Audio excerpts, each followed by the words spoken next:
오늘 아침 계좌가 텅 비었다고요? 뭐라고요? 5천만 원이요? 서울 송파구 평생 초등학교 교단에 서며 학생들을 가르쳤던 박정호 교장 선생님은 은행에서 걸려온 전화에 다리에 힘이 풀렸습니다. 76세의 박 선생님은 단 하루 만에 은퇴 후 모아둔 5천만 원이 통장에서 깨끗이 사라진 것을 알게 되었습니다. 그저 휴대폰을 새 것으로 바꾸러 갔을 뿐인데 말입니다. 일주일 전 박 선생님은 아내의 권유로 오래된 휴대폰을 새 스마트폰으로 교체하기 위해 동네 휴대폰 매장을 방문했습니다. 그리고 그 방문이 평생 모은 노후 자금을 송두리째 앗아가는 비극의 시작이 될 줄은 꿈에도 몰랐습니다. 여러분, 안녕하세요. 저는 온라인 사기 예방 전문가 조현식입니다. 시니어 세대 디지털 지킴이 센터를 운영하며 많은 어르신들이 디지털 금융 사기로부터 자신을 지키는 방법을 알려드리고 있습니다. 최근 디지털 경제연구센터의 자료에 따르면 작년 한 해 동안 60세 이상 어르신 대상 디지털 금융 범죄로 인한 피해액이 무려 2,300억 원에 달했습니다. 더욱 충격적인 사실은 이 중 상당수가 실제 휴대폰 매장에서 발생했다는 점입니다. 왜 하필 휴대폰 매장인가요? 많은 분들이 이런 의문을 가지실 겁니다. 오랜 소비자 심리 연구가 밝혀낸 바에 따르면 사람들은 공식적인 매장 공간에서 경계심이 크게 줄어든다고 합니다. 스마트폰처럼 복잡한 기기를 다루는 장소에서는 더욱 그렇습니다. 범죄자들은 바로 이 심리적 틈새를 노립니다. 경기도 평택의 78세 김정훈 할아버지의 사례를 살펴보겠습니다. 손자의 대학 입학을 축하하기 위해 김할아버지는 오래된 피처폰을 새 스마트폰으로 바꾸기로 했습니다. 인근 휴대폰 매장을 찾았고 매장 직원이 친절하게 새 폰 사용법을 알려주었습니다. 할아버지, 이번에 구매하신 폰은 엄청 잘 사신 거예요. 이제 기존 폰의 연락처와 사진, 앱까지 모두 옮겨드릴게요. 김할아버지는 감사하게 생각했습니다. 디지털 세상은 너무 복잡했고 누군가 도와준다는 것은 큰 안도감을 주었으니까요. 그런데 바로 이 순간 치명적인 질문들이 이어졌습니다. 할아버지, 은행 앱도 옮겨드릴게요. 방금 문자로 인증번호가 왔을 텐데 저에게 알려주시겠어요? 공동인증서도 설치해드릴게요. 비밀번호가 어떻게 되시나요? 앱이 제대로 설치됐는지 테스트해볼게요. 계좌 비밀번호가 어떻게 되세요? 문할아버지는 이 모든 질문에 솔직히 답했습니다. 그리고 그날 밤 그의 통장은 텅 비었습니다. 이 이야기를 듣고 계신 많은 분들이 나는 그렇게 쉽게 속지 않을 거야 라고 생각하실 겁니다. 하지만 부산에 사시는 전직 교장 선생님 박정환 할아버지도 그렇게 생각했습니다. 40년간 교단에 서며 학생들에게 비판적 사고를 가르쳤던 분이 비슷한 방법으로 3억 원을 잃었습니다. 왜 이런 사기가 특히 노년층을 대상으로 성공할까요? 심리학자들은 이것을 디지털 취약성 역설이라고 부릅니다. 평생 현명하게 살아오신 분들일수록 자신에게 익숙하지 않은 디지털 환경에서는 오히려 더 큰 불안감을 느끼고 전문가처럼 보이는 사람의 안내에 크게 의존하게 된다는 것입니다. 사기범들이 노리는 핵심 정보는 세 가지입니다. 이 세 가지만 알아내면 여러분의 디지털 금융성이 무너집니다. 첫째, 일회용 문자 인증번호입니다. 은행이나 금융앱에서 문자로 보내주는 이 임시 번호는 일회용으로 금융거래의 최종 승인 장치입니다. 누구에게도 절대 공개해선 안 됩니다. 은행 직원도, 경찰도, 심지어 가족도 예외는 없습니다. 울산에 사시는 조영숙 할머니의 현명한 대처법을 들어보세요. 휴대폰 매장에서 직원이 인증번호를 물어보길래 저는 제가 직접 확인하고 싶습니다라고 했어요. 그런데 직원이 갑자기 불편한 표정을 지으며 그럼 지금은 앱 설치가 어렵겠네요라고 하더군요. 조할머니의 단호한 태도가 그녀의 3,800만 원을 지켰습니다. 나중에 그 매장은 사기범들이 차린 가짜 매장으로 밝혀졌습니다. 둘째, 공동인증서 비밀번호입니다. 예전에 공인인증서라고 불리던 이것은 온라인 금융거래를 가능하게 하는 디지털 도장과 같습니다. 이 비밀번호를 알려주는 것은 여러분의 인감도장을 낯선 사람에게 맡기는 것과 같습니다. 광주에 사시는 김명자 할머니는 이렇게 대처했습니다. 직원이 공동인증서 비밀번호를 물어보길래 그건 손녀가 적어준 메모를 집에 두고 왔어요. 나중에 집에서 하겠습니다라고 했어요. 그러자 직원이 서둘러 다른 이야기를 꺼내더군요. 셋째, 계좌 및 카드 비밀번호입니다. 이것은 여러분 재산의 마지막 보루입니다. 이 번호를 알려주면 모든 방어선이 무너집니다. 대구에 사시는 이성호 할아버지는 이렇게 말했습니다. 직원이 앱이 제대로 작동하는지 테스트하겠다며 계좌 비밀번호를 물어봤어요. 저는 그건 제가 직접 입력할게요라고 했죠. 그랬더니 직원이 갑자기 다른 고객을 응대한다며 자리를 비웠어요. 자, 이제 중요한 질문입니다. 어떻게 하면 안전하게 새 휴대폰을 구매하고 설정할 수 있을까요? 제가 수천 명의 어르신들과의 워크숍 경험을 바탕으로 개발한 황금기 디지털 안전수칙 3가지를 소개합니다. 첫째, 비우고 가기입니다. 휴대폰을 바꾸기 전에 모든 중요한 앱, 은행, 증권, 메신저 등에서 로그아웃하세요. 혹은 기기 자체를 초기화하세요. 이렇게 하면 누군가 여러분의 폰을 들여다봐도 중요 정보에 접근할 수 없습니다. 포항에 사시는 박영철 할아버지는 이렇게 실천합니다. 저는 새 폰을 사러 가기 전날 아들에게 전화해서 모든 앱을 로그아웃하는 방법을 배워요. 아들이 영상통화로 하나하나 알려주죠. 처음엔 헷갈렸지만 몇 번 하니 쉬워졌어요. 둘째, 최소한의 접촉점입니다. 매장에서는 필요한 최소한의 서비스만 받으세요. 번호 이동과 유심칩만 교체해주세요. 나머지는 제가 집에서 가족과 함께 설정하겠습니다. 라고 분명히 말씀하세요. 제주도에 사시는 오창호 할아버지의 방법을 들어보세요. 저는 유심칩만 바꿔주세요. 라고 합니다. 그리고 나머지 설정은 노인복지관 디지털 교실에서 도움을 받아요. 그곳 선생님들은 무료로 친절하게 도와주세요. 셋째, 신뢰할 수 있는 조력자입니다. 가능하면 디지털에 익숙한 가족이나 신뢰할 수 있는 지인과 함께 매장을 방문하세요. 혼자라면 지역사회의 디지털 교육 프로그램을 활용하세요. 전주에 사시는 정수영 할머니는 이렇게 말합니다. 처음엔 부끄러웠어요. 이 나이에 또 뭘 배워야 하나 싶었거든요. 하지만 주민센터 디지털 배움터에 다니면서 자신감이 생겼어요. 이제는 동네 어르신들에게 제가 알려주고 있답니다. 여러분, 혹시 누군가 중요한 정보를 물어볼 때 거절하기 어려우신가요?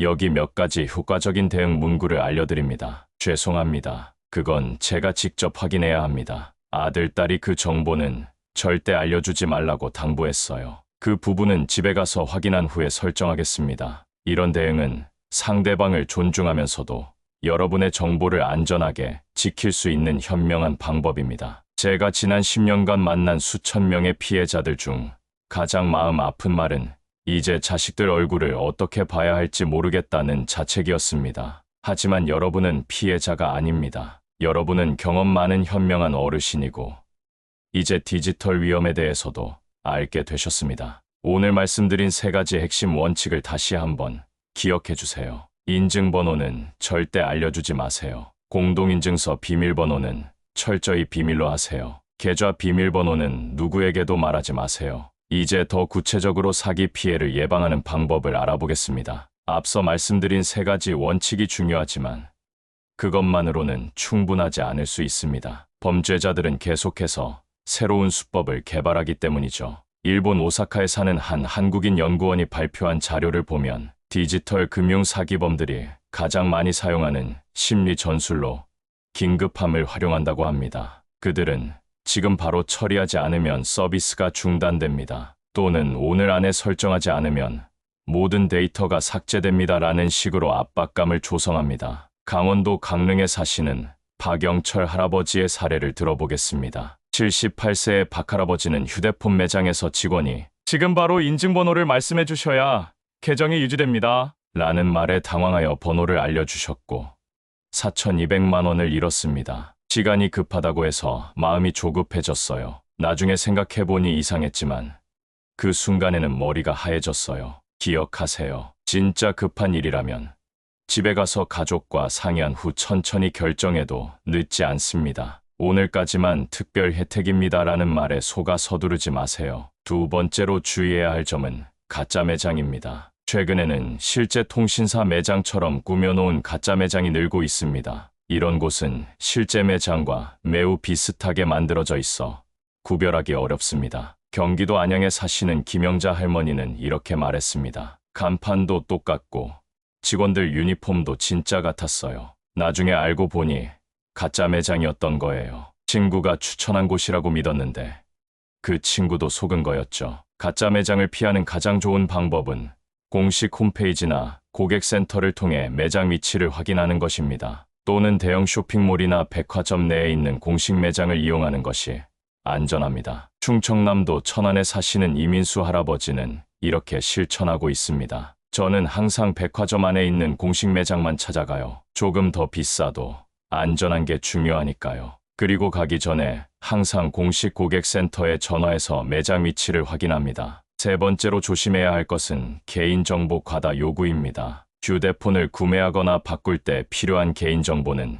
제한적입니다. 이름, 주민등록번호, 주소, 연락처 정도면 충분합니다. 만약 직원이 불필요하게 많은 정보를 요구한다면 의심해 봐야 합니다. 특히 금융 관련 정보는 절대 제공해선 안 됩니다. 서울 강동구에 사시는 정명숙 할머니는 다음과 같은 경험을 했습니다. 직원이 가족 구성원 정보와 자녀들 연락처까지 물어보더라고요. 왜 그런 정보가 필요한지 물었더니 갑자기 말을 돌리더군요. 그래서 거래를 중단했어요. 자, 이제 실제로 휴대폰을 안전하게 바꾸는 구체적인 방법을 단계별로 알려드리겠습니다. 첫 단계는 준비 과정입니다. 새 휴대폰을 구매하기 전에 미리 알아봐야 할 것들이 있습니다. 먼저 필요한 휴대폰 모델과 요금제를 미리 알아보세요. 대부분의 통신사는 인터넷 홈페이지에서 다양한 정보를 제공합니다. 디지털에 익숙한 가족이나 지인에게 도움을 요청하는 것도 좋은 방법입니다. 부산 수영구에 사시는 김태영 할아버지는 이렇게 말합니다. 저는 매장에 가기 전에 손자와 함께 인터넷으로 어떤 폰이 좋은지 알아봐요. 그리고 가격까지 미리 확인하고 가면 누구도 저를 속이기 어렵죠. 둘째,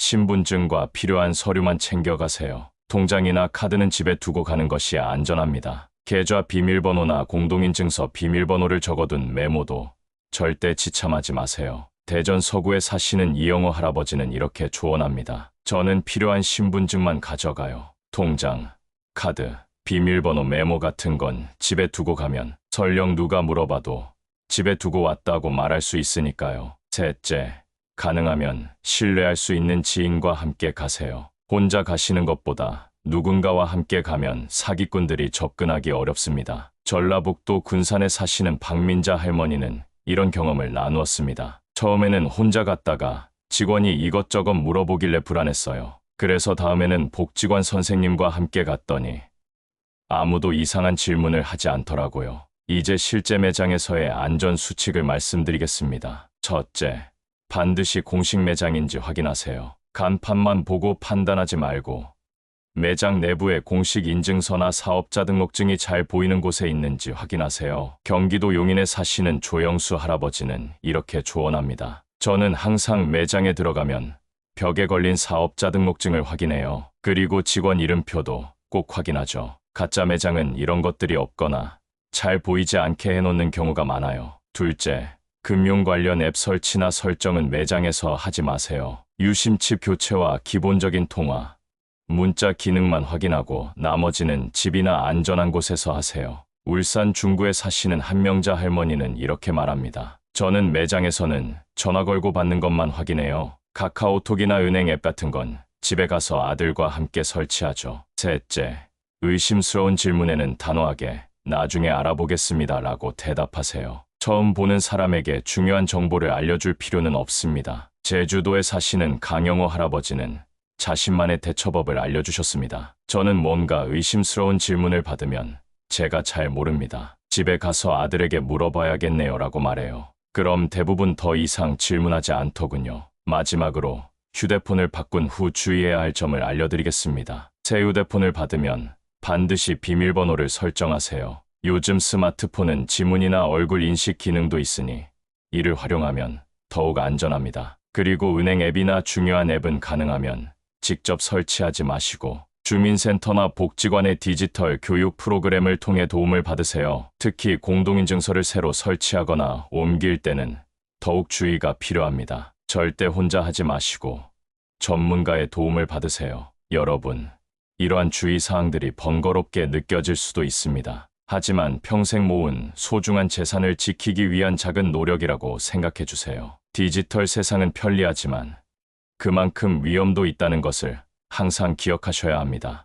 이제 마지막으로 핵심 내용을 정리하고 실제 피해를 입었을 때 어떻게 대처해야 하는지 알아보겠습니다. 우리는 앞서 휴대폰 매장에서 조심해야 할 3가지 중요한 정보에 대해 이야기했습니다. 일회용 문자 인증번호, 공동인증서 비밀번호, 그리고 계좌 비밀번호입니다. 이 3가지 정보는 그 어떤 상황에서도 절대 타인에게 알려주면 안 됩니다. 그런데 만약 이미 피해를 입었다면 어떻게 해야 할까요? 충격과 당혹감에 어찌할 바를 모르는 경우가 많습니다. 하지만 침착하게 대응하면 일부 피해금을 회수할 가능성이 있습니다. 경기도 성남에 사시는 이종화 할아버지의 사례를 들어보겠습니다. 73세 이 할아버지는 휴대폰 매장에서 5천만 원의 피해를 입었지만 신속한 대처로 3,200만 원을 돌려받았습니다. 피해를 알았을 때 너무 당황했어요. 하지만 곧바로 경찰과 은행에 연락했죠. 첫 24시간이 가장 중요하다더군요. 피해를 발견했다면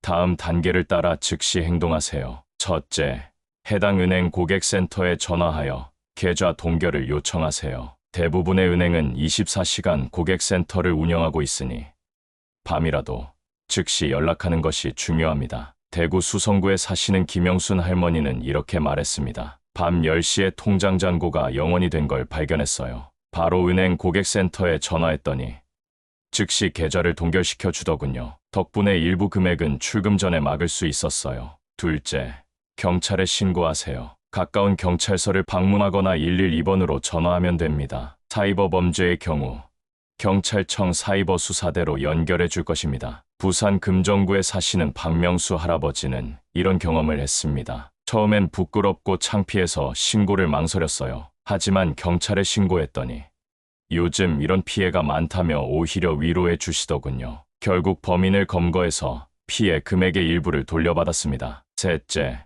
통신사 고객센터에 연락하여 해당 매장에 대한 신고를 접수하세요. 만약 그곳이 가짜 매장이라면 다른 피해자가 생기지 않도록 빨리 알려야 합니다. 전남 여수에 사시는 최영자 할머니는 이렇게 말했습니다. 통신사에 신고했더니 그 매장이 가짜라는 사실을 알려주더군요. 그리고 다른 피해자들과 함께 대응할 수 있도록 도와주셨어요. 넷째, 금융감독원에 민원을 제기하세요. 13315 전화하거나 금융감독원 홈페이지를 통해 민원을 접수할 수 있습니다. 이를 통해 금융기관과의 분쟁 조정에 도움을 받을 수 있습니다. 서울 강서구에 사시는 정태영 할아버지는 이렇게 조언합니다. 금융감독원에 민원을 넣으니 은행 측의 태도가 완전히 달라지더군요. 처음엔 책임이 없다고 했는데 나중엔 보상에 적극적으로 나섰어요. 다섯째, 가족이나 주변 사람들에게 도움을 요청하세요. 혼자 고민하지 말고 신뢰할 수 있는 사람들과 상의하는 것이 중요합니다. 인천 계양구에 사시는 장미영 할머니는 이런 경험을 나누었습니다. 처음엔 자식들에게 말하기 창피했어요. 하지만 용기를 내어 아들에게 이야기했더니 아들이 적극적으로 도와줬어요. 혼자 끙끙 앓지 않길 정말 잘했다고 생각해요. 여러분, 디지털 금융 사기를 당했다고 자책하지 마세요. 이런 사기는 매우 교묘하게 이루어지기 때문에 나이나 학력에 관계없이 누구나 피해자가 될 수 있습니다. 중요한 것은 피해 후 어떻게 대처하느냐입니다. 피해 예방을 위한 몇 가지 추가 팁도 알려드리겠습니다. 정기적으로 계좌 거래 내역을 확인하세요. 이상한 출금 내역이 있다면 즉시 은행에 연락하세요. 요즘은 스마트폰 앱으로 쉽게 확인할 수 있지만 인터넷 뱅킹이 어려우시다면 정기적으로 은행을 방문하여 통장 정리를 하는 것도 좋은 방법입니다. 경남 진주에 사시는 김영호 할아버지는 이렇게 말합니다. 저는 일주일에 한 번씩 통장 내역을 확인해요. 단돈 10,000원이라도 이상한 출금이 있으면 바로 은행에 문의하죠. 작은 금액으로 테스트한 후 큰 돈을 노리는 경우도 있다고 해요. 또한 중요한 금융정보는 절대 한 곳에 모아두지 마세요. 통장, 카드, 공동인증서 비밀번호 등을 모두 같은 비밀번호로 설정하면 하나가 유출될 경우 모든 것이 위험해집니다. 울산 남구에 사시는 박정수 할아버지는 이렇게 조언합니다. 저는 각각 다른 비밀번호를 사용해요. 기억하기 어려울 수 있지만 안전을 위해서는 꼭 필요한 방법이죠. 마지막으로 디지털 교육의 중요성을 강조하고 싶습니다. 다양한 기관에서 노년층을 위한 디지털 교육 프로그램을 운영하고 있습니다. 이런 교육을 통해 디지털 기기를 더 잘 이해하고 활용할 수 있습니다. 서울 노원구에 사시는 이미경 할머니는 자신의 경험을 이렇게 나누었습니다. 처음엔 컴퓨터나 스마트폰이 너무 어렵고 겁났어요. 하지만 복지관에서 운영하는 시니어 디지털 교실에 다니면서 많이 배웠어요. 이제는 인터넷 뱅킹도 할 수 있고 무엇보다 사기 수법을 알게 되어 더 안전하게 디지털 기기를 사용할 수 있게 되었죠. 여러분, 오늘 알려드린 내용이 조금이나마 도움이 되셨길 바랍니다. 디지털 세상은 때로는 위험하고 복잡할 수 있지만 올바른 지식과 주의를 기울이면 안전하게 활용할 수 있습니다. 우리 모두 함께 디지털 금융 사기로부터 서로를 보호하고 안전한 디지털 환경을 만들어 나가요. 여러분의 경험과 지혜가 다른 어르신들에게도 큰 도움이 될 수 있습니다. 오늘 나눈 이야기가 도움이 되셨다면 좋아요와 구독으로 마음을 표현해 주세요. 여러분의 관심이 더 많은 사람들에게 이 정보가 전해지는데 큰 힘이 됩니다. 또한 댓글로 여러분의 경험이나 궁금한 점을 나눠주세요. 서로의 지혜를 모으면 모두가 더 나은 노후를 준비할 수 있습니다. 특별히 부탁드리고 싶은 것이 있습니다. 주변의 부모님이나 어르신들께 이 정보를 전해주세요. 디지털 정보에서 소외되기 쉬운 분들께 여러분이 다리가 되어주세요. 여러분의 작은 관심이 누군가의 노후를 더 풍요롭게 만들 수 있습니다. 끝까지 함께 해주셔서 진심으로 감사합니다. 여러분 모두의 노후가 따뜻하고 안정적이기를 진심으로 바랍니다. 감사합니다.